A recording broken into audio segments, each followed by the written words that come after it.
What's going on, guys? It's Tyler here, and welcome back to another episode of Dishes and Fishes, where I show you how to cook and set hooks. It's hot, fish are down deep, they're lethargic, so today I want to talk to you about one of the most effective and fun ways to dig fish out of those deep, cool hiding spots, and that's flipping.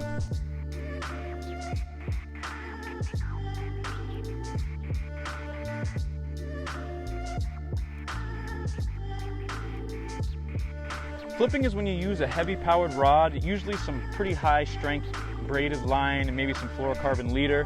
You make short, precise casts onto cover, grass lines, down deep to pull those fish out quickly.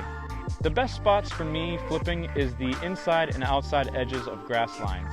If the fish aren't there, usually I'll try to find some wood or down trees on the bank, and one of those two places is going to produce.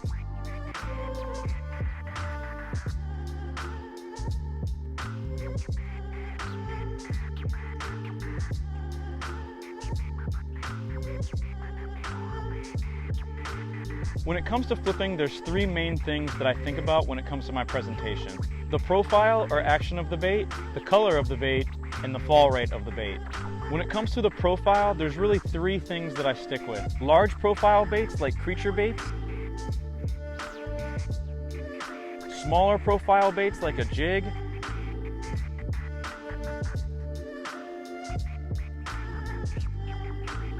and worms.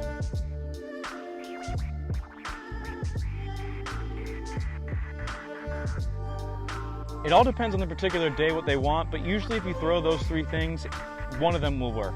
Three of my favorite soft plastics for flipping are the Zoom Brush Hog, the Zoom Speed Craw,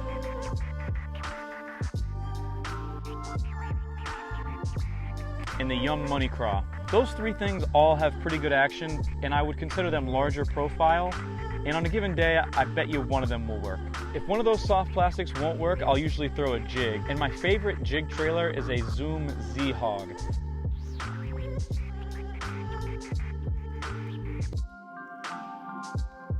It's kind of just small, doesn't have a lot of action, but it works.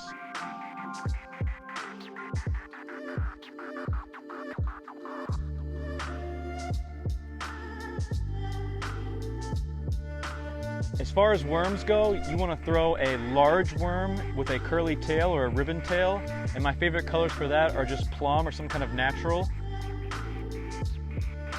green pumpkin, or black and blue. When it comes to colors for flipping, I generally stick with two main patterns. Greens and browns are natural colors, and black and blue. I find that those are really the only colors you need. Hey, Haley, hey. What are you doing? If the water is stained green, I'll throw that black and blue so it kind of stands out a little bit more. And most of the year, I'm honestly throwing greens and browns. Now, one of the most important things about flipping is the fall rate. Most of the time, I'm gonna start with a 3/8 weight, just because that's kind of like a medium speed to slow speed fall. But in the summer months or in crystal clear water, I'll up my weight size to a 1/2 or 5/8 ounce to get that really fast fall. And a lot of the time, you're hoping for a reaction bite.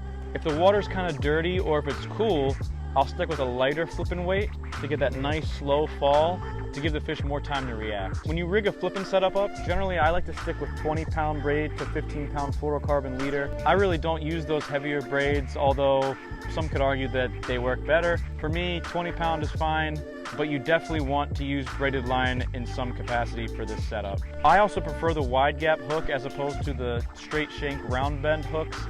I find that I'm spending a lot less time screwing with my bait when it's on the wide gap hook, and my hookup ratio doesn't seem to suffer at all. So those are three tips to consider when you're setting up your flipping rig: the profile, the color, and the fall rate.